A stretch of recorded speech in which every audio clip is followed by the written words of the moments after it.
하나님의 말씀은 누가복음 17장 20절입니다. 신약 성경 125면 누가복음 17장 20절부터 21절 두 절만 봉독해 드리겠습니다. 바리새인들이 하나님의 나라가 어느 때에 임하나이까 묻거늘 예수께서 대답하여 이르시되 하나님의 나라는 볼 수 있게 임하는 것이 아니요 또 여기 있다 저기 있다고도 못하리니 하나님의 나라는 너희 안에 있느니라. 아멘.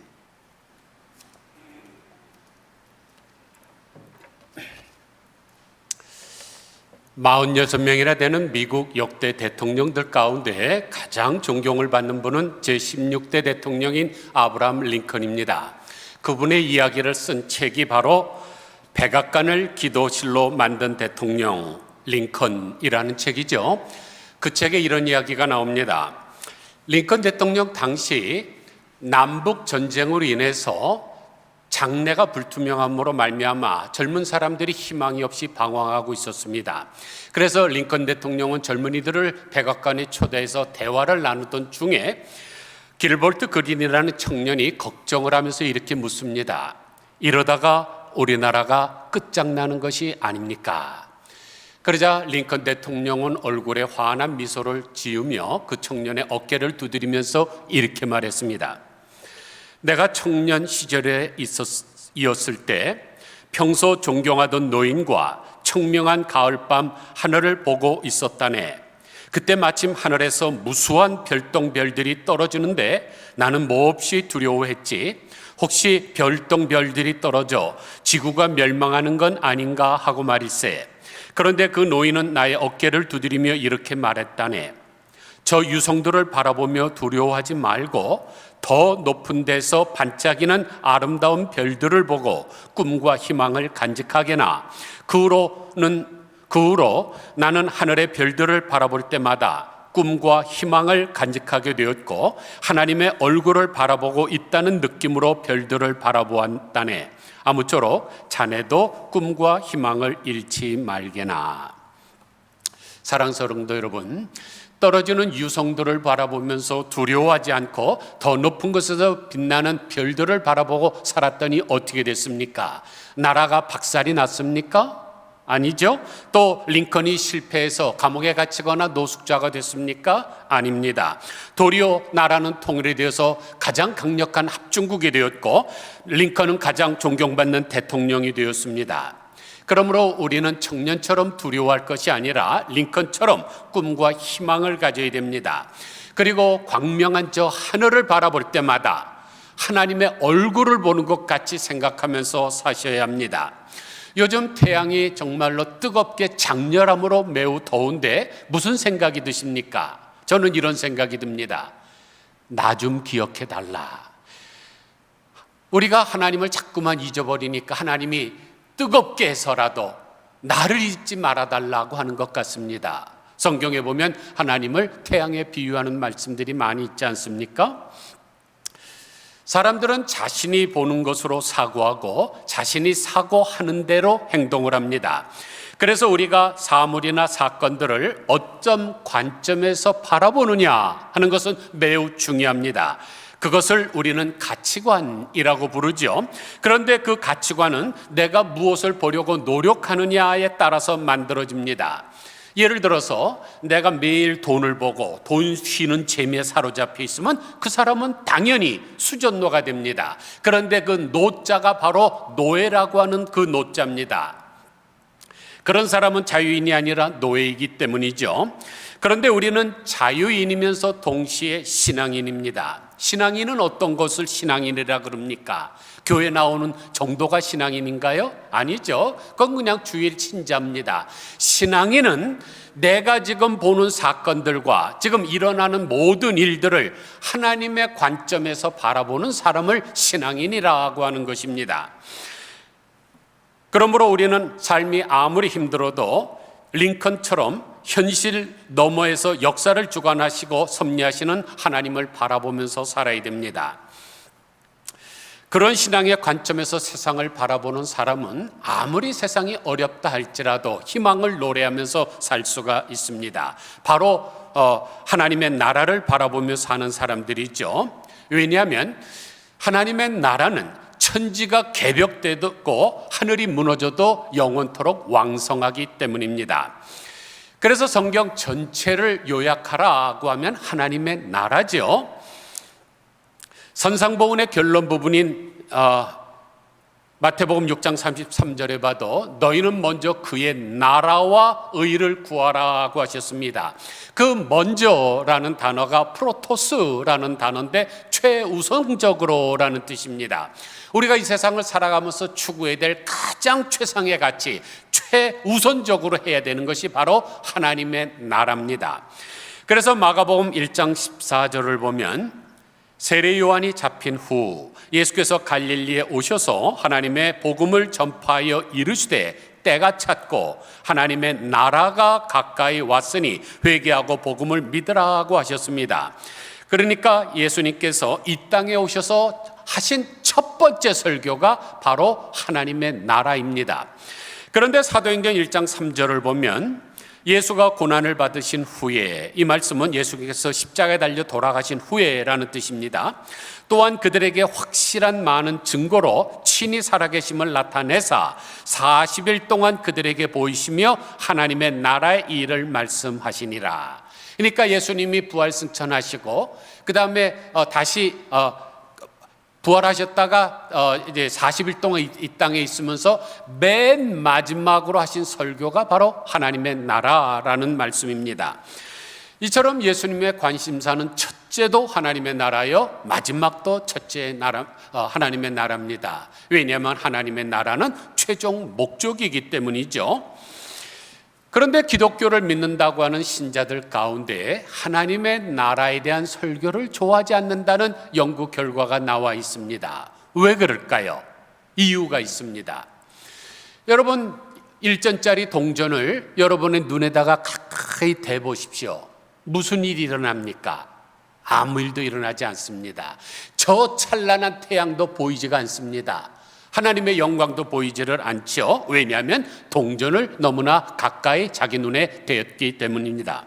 마찬가지로 신자들이 물질 세계에 너무나 가까이 대고 너무나 집착한 나머지 찬란한 영의 세계가 보이지 않고 내세도 보이지 않는 것입니다. 그러니까 결과적으로는 어떻게 될까요? 무관심하게 됩니다. 대신에 잠시 후에 없어질 썩어질 물질과 성공과 명예에만 관심을 가지게 되는 거죠. 그러나 우리 신앙의 최종 목적은 우리가 구원을 받고 하나님의 나라에 들어가는 것이라는 것을 절대로 잊어서는 안 됩니다. 그러기 위해서는 우리가 하나님의 나라에 대해서 잘 알아야 되겠죠. 그래서 예수님께서는 수많은 비유들을 말씀을 하셨는데 그 중에 첫째 씨 뿌리는 비유, 둘째 좋은 씨와 가라지 비유, 셋째 겨자씨 비유, 넷째 누룩의 비유, 다섯째 밭에 감추인 보화 비유, 여섯째 좋은 진주를 구하는 장사의 비유, 일곱째 고기 잡는 비유. 이 모든 것이 다 뭐에 대한 말씀입니까? 하나님의 나라에 대한 비유입니다. 오늘 본문도 하나님의 나라에 대한 말씀인데 먼저 본문을 다시 보겠습니다. 바리새인들이 하나님의 나라가 어느 때에 임하나이까 묻거늘 예수께서 대답하여 이르시되 하나님의 나라는 볼 수 있게 임하는 것이 아니요 또 여기 있다 저기 있다도 못하리니 하나님의 나라는 너희 안에 있느니라. 당시 이스라엘 백성들의 최대 관심사는 잃어버렸던 자기 나라의 주권 회복입니다. 로마 제국의 통치를 받고 있던 때라서 메시아가 나타나면 이스라엘의 주권을 회복시키는 하나님의 나라가 이루어진다고 기대하고 있었기 때문입니다. 그렇기 때문에 예수님께서 항상 하나님의 나라에 대한 말씀을 하실 때 그 나라가 빨리 왔으면 좋겠다고 강한 기대감을 갖게 되었습니다. 그러나 이스라엘 백성들이 가지고 있는 하나님의 나라라는 개념과 예수님께서 말씀하신 하나님의 나라의 개념이 전혀 다릅니다.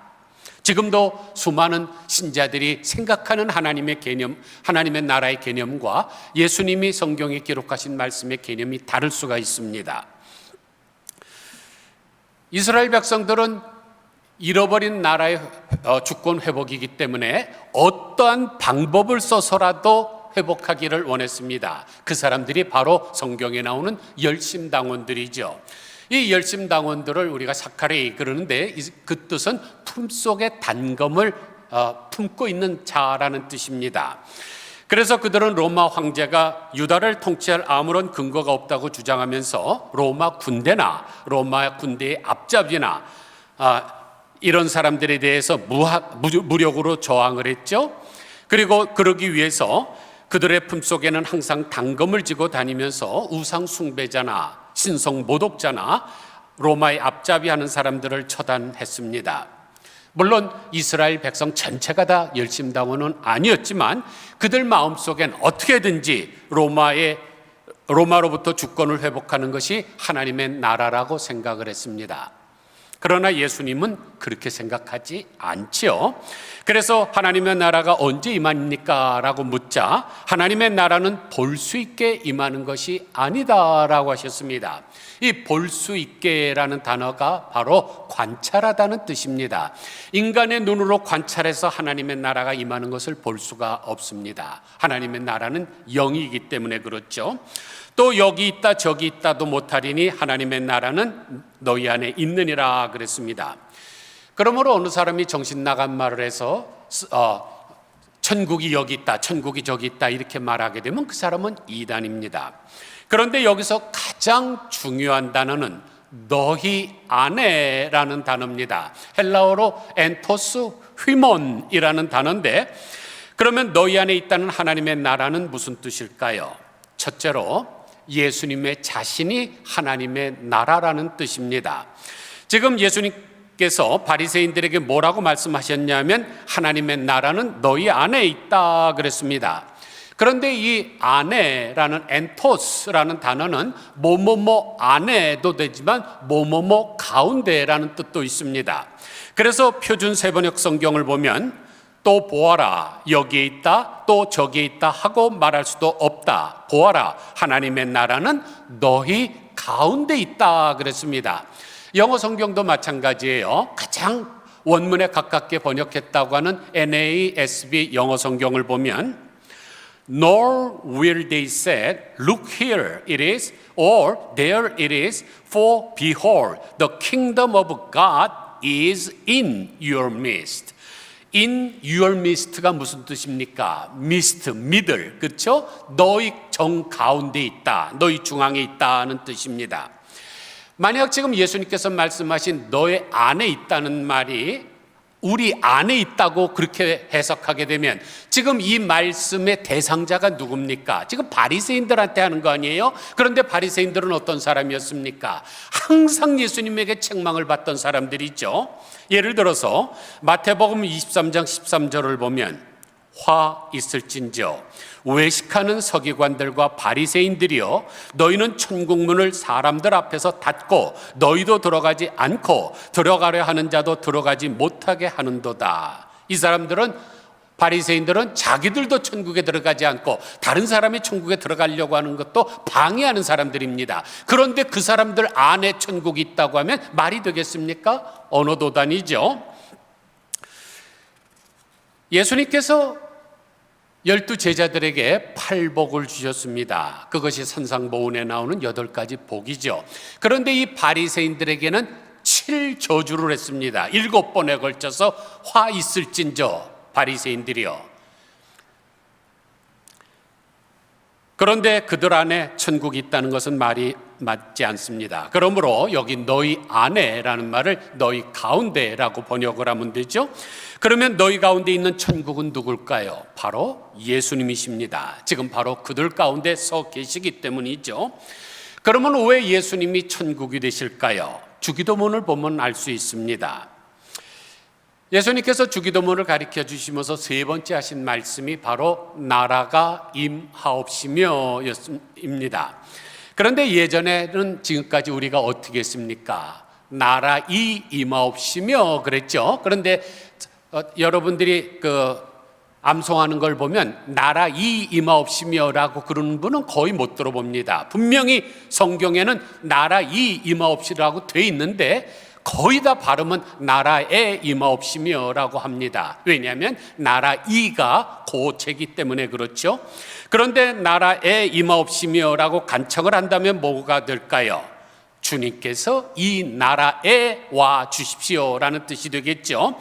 그렇게 해석하기 때문에 야고보 요한이 뭐라고 요구했습니까?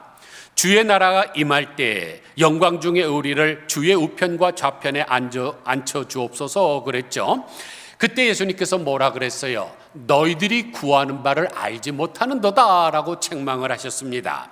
그러므로 나라가 임하옵시며라는 뜻은 그런 뜻이 아닙니다. 그래서 예수님께서 빌라도에게 신문을 받으실 때에도 내 나라는 이 세상에 속한 것이 아니라고 하셨습니다. 그러면 나라가 임하옵시며는 무슨 뜻일까요? 시편 145편 13절을 보니까 주의 나라는 영원한 나라이니 주의 통치는 대대에 이르리이다 라고 했습니다. 이 구절을 천천히 자세히 보세요. 이런 형태의 문장을 우리가 평행법이라고 합니다. 앞의 문장과 뒤의 문장을 유사한 단어들을 반복함으로써 강조하는 방법이죠. 다시 말해서 똑같은 이야기를 다른 단어를 사용해서 반복하는 유대인들의 문학의 독특한 방식입니다. 이해가 잘 되시지 않는 분은 아래에 나오는 시편 114편을 보시면 이해가 가실 것입니다. 114편 1절 이스라엘이 애굽에서 나오며 야곱의 집이 방언 다른 민족에게서 나올 때에, 지금 앞에 것 뒤에가 똑같은 내용 얘기하는 겁니다. 그런데 다른 단어들을 가지고 이렇게 얘기하죠. 2절 보세요. 유다는 여호와의 성소가 되고 이스라엘은 그의 영토가 되었도다. 3절은 바다는 이를 보고 도망하며 요단은 물러갔으며, 4절 산들은 수양같이 뛰놀며 작은 산들은 어린 양같이 뛰었도다. 5절 바다야 내가 도망하면 어찌미며 요단아 내가 물러가면 어찌민고. 6절 너희 산들아 수양같이 뛰놀며 작은 산들아 어린 양같이 뛰노미 어찌민고. 다 지금 6개 절 모두가 다 앞에 부분과 뒤에 부분이 똑같은 이야기를 조금 다르게 반복하는 것뿐입니다. 이런 것을 다시 말씀드리지만 평행법이라고 합니다. 그렇다면 조금 전에 봤던 시편 145편 13절 다시 보시죠. 주의 나라는 영원한 나라이니 주의 통치는 대대에 이르리이다. 그러면 여기서 주의 나라는 무엇과 평행을 이루고 있습니까? 주의 통치지요. 그리고 영원한 대대와 평행을 이루고 있습니다. 그렇다면 주기도문에서 당신의 나라가 임하게 해달라는 말씀의 참뜻은 무엇이 되나요?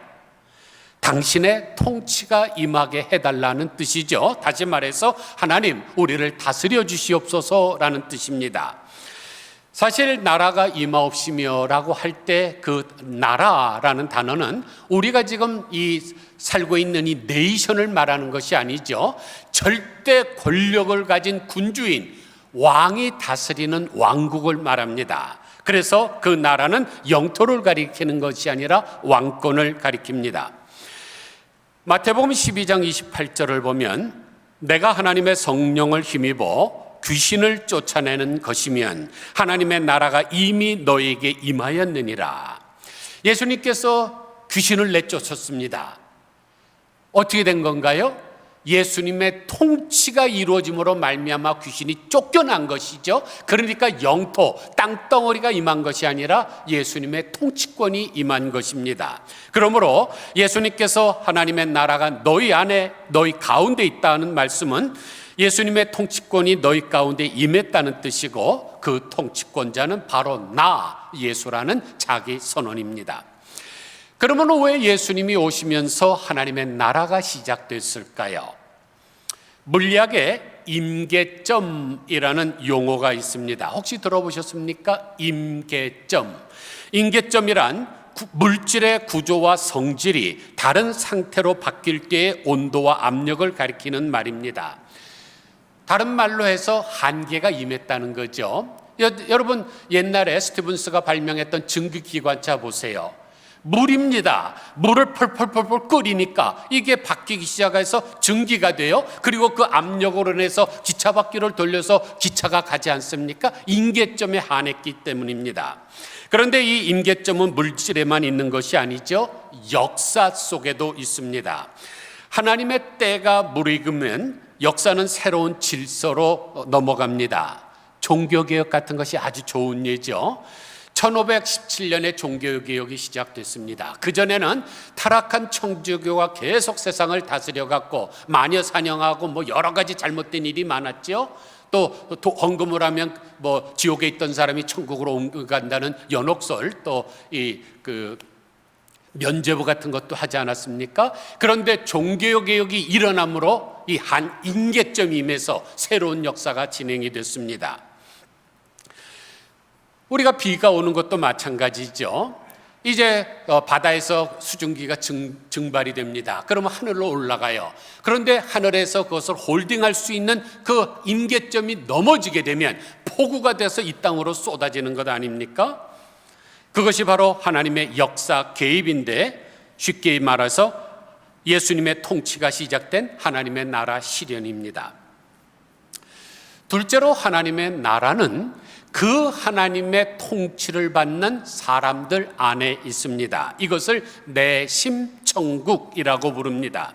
그래서 로마서 14장 17절을 보면 하나님의 나라는 먹는 것과 마시는 것이 아니요 오직 성령 안에서 의와 평강과 희락이라 그랬습니다. 이 의와 평강과 희락이 이루어지는 것은 어떤 외계의 어떤 장소가 아니라 예수님의 통치를 받는 성도들의 마음입니다. 그런데 의와 평강과 희락이 어떻게 이루어진다고 했습니까? 오직 성령 안에서. 그런데 이 성령이 바로 예수님의 영이죠.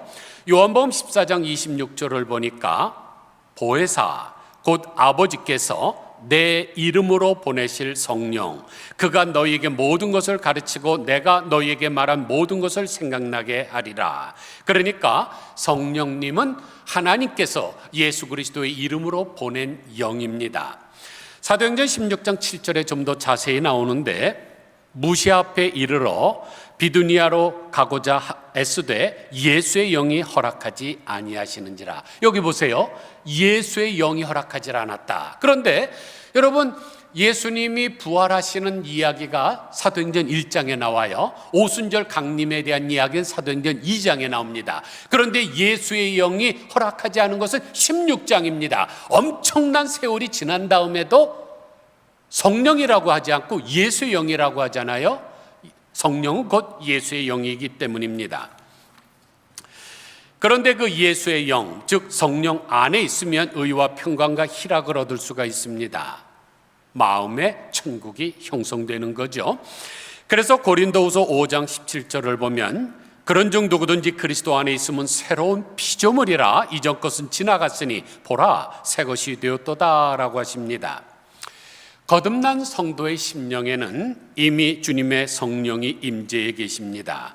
그런데 성령이 임재해 계시고 우리를 다스려 주시면 은혜와 평강이 넘치게 되죠. 그게 바로 내심 천국입니다.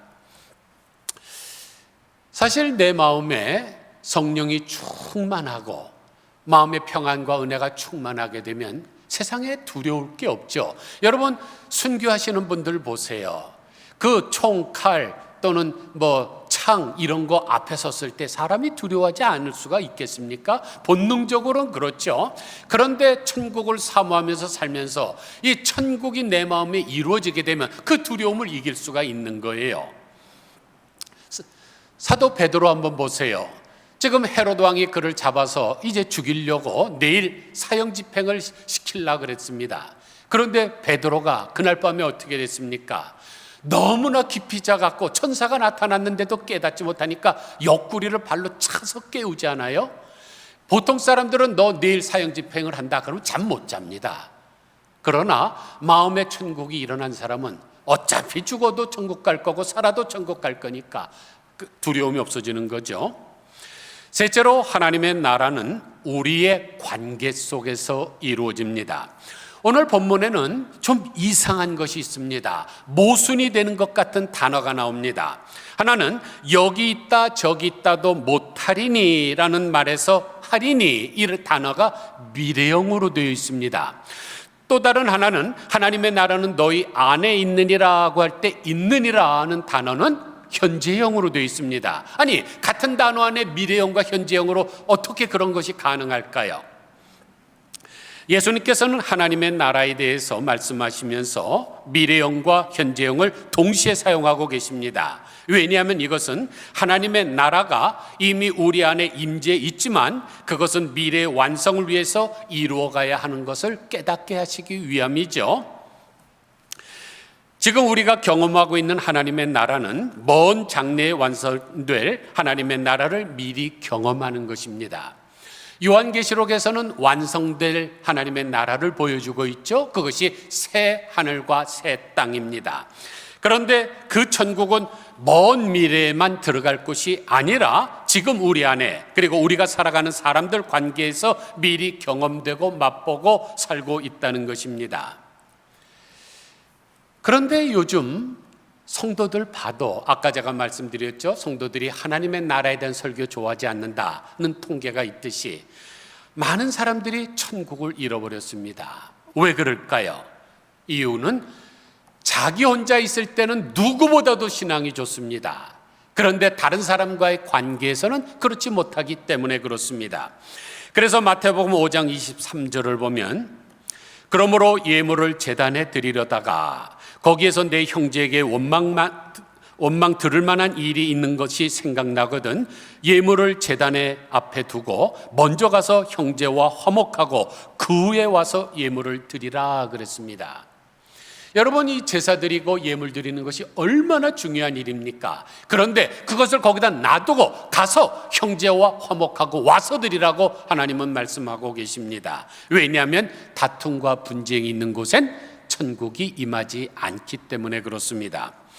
그래서 장로교의 효시인 저한 칼빈은 그리스도인의 첫째 의무는 보이지 않는 하나님의 나라를 보이게 하는 것이다 라고 했습니다. 그러기 위해서는 어떻게 될까요? 대인관계가 좋아야 되죠. 다른 사람과의 관계가 좋지 않은데 어떻게 그 사람에게 하나님의 나라를 보여줄 수가 있겠습니까? 또 감리교 창시자인 요한 웨슬레는 이렇게 말했습니다. 당신 혼자서는 하나님을 섬길 수 없습니다. 동지를 찾으십시오. 없으면 동지를 만드십시오. 성경은 혼자서 고독하게 믿는 신앙에 대해서 말씀한 데가 전혀 없습니다. 말씀을 정리합니다. 우리는 천국을 사모하며 사는 사람들입니다. 그런데 이미 우리는 천국을 소유한 사람들입니다. 왜냐하면 예수님의 통치권을 받고 있고 예수님의 영이 우리 안에 임재해 있기 때문입니다. 이것은 이렇게 설명할 수가 있습니다.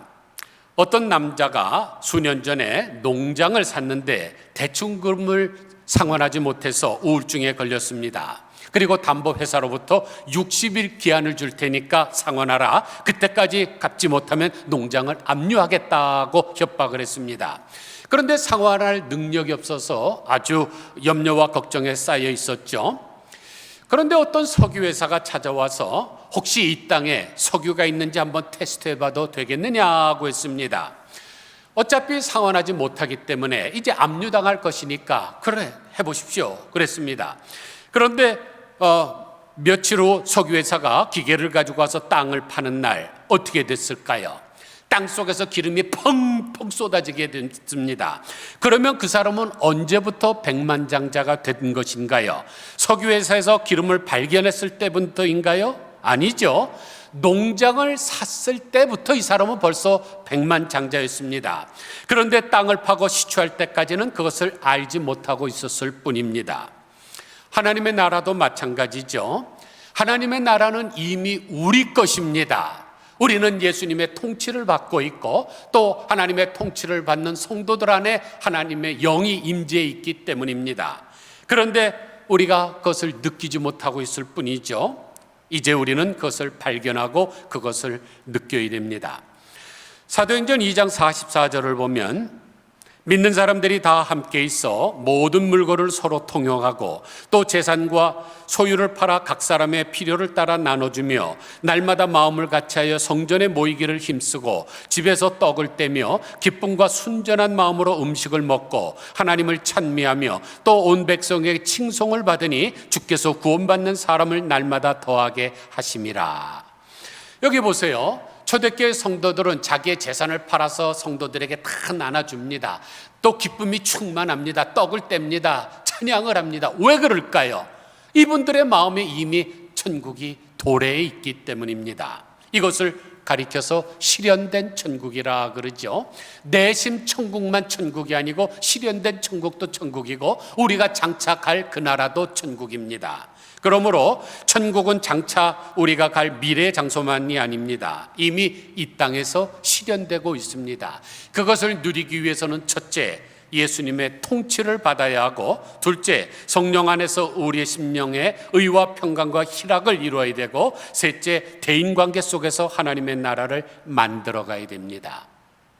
아무쪼록 예수님의 통치를 날마다 받으며 성령 안에서 의와 평강과 희락을 누리며 대인관계에서 사랑을 실천하심으로 이 땅에서 천국을 맛보며 살아가시다가 결국은 하나님이 계신 그 영화로운 나라에 다 들어가시기를 주님의 이름으로 간절히 축원드립니다. 기도하겠습니다. 하나님 아버지, 우리가 신앙생활하면서 왼수 같은 사람들, 마음에 안 드는 일들, 또 고난 같은 것들, 또 어려운 환경들, 이런 걸 하면서 이빨을 부득부득 갈면서 내가 나중에는 천국에 들어갈 거야, 그렇게 되는 것은 잘못인 줄 압니다. 본점과 지점은 항상 똑같습니다. 뱅크 오브 호프라고 하는 본점이 있으면 또 여러 곳에 지점이 있지만 그들의 팔리시나 그 경영 방침이나 컴퓨터 시스템이나 모든 것이 다 똑같습니다. 마찬가지로 지금 하나님이 계신 그 영화로운 나라, 하나님의 나라와 이 땅에 있는 지소, 이 교회, 하나님의 나라가 이루어지는 곳에는 똑같이 되는 줄 압니다. 우리가 이 땅에서 천국을 맛보다가 천국에 들어가야 진정한 천국을 느끼는데, 하나님 이 땅에서는 다 잃어버리고 하나님의 나라엔 관심도 없고 그렇게 살아서는 안 될 줄로 믿습니다. 이미 예수님의 통치가 임하는 곳에 하나님의 나라가 임했고, 또 하나님의 통치를 받는 성도들 마음속에 의와 평강과 희락이 임하는 하나님의 나라가 임해 있습니다. 이 내심 천국을 우리가 귀히 여기게 하시고, 또 다른 사람과의 관계 속에서 천국이 만들어져 간다는 것을 결코 잊지 말게 하여 주시옵소서. 존 칼빈 선생님도 그랬고 요한 웨슬레 선생님도 그러고, 신앙은 절대로 혼자 하는 것이 아니고 다른 사람과의 관계 속에서 완성되어 나간다는 것을 말씀하셨는데 우리가 기억하게 하여 주시옵소서. 이제 우리가 예수님의 통치를 받으며 성령 안에서 의와 평강과 희락을 누리며 또한 다른 사람들과의 대인관계에서 천국을 만들어가는 우리 모두 다 되시게 해주시기를 예수 그리스도의 거룩하신 이름으로 간절히 기도드리옵나이다.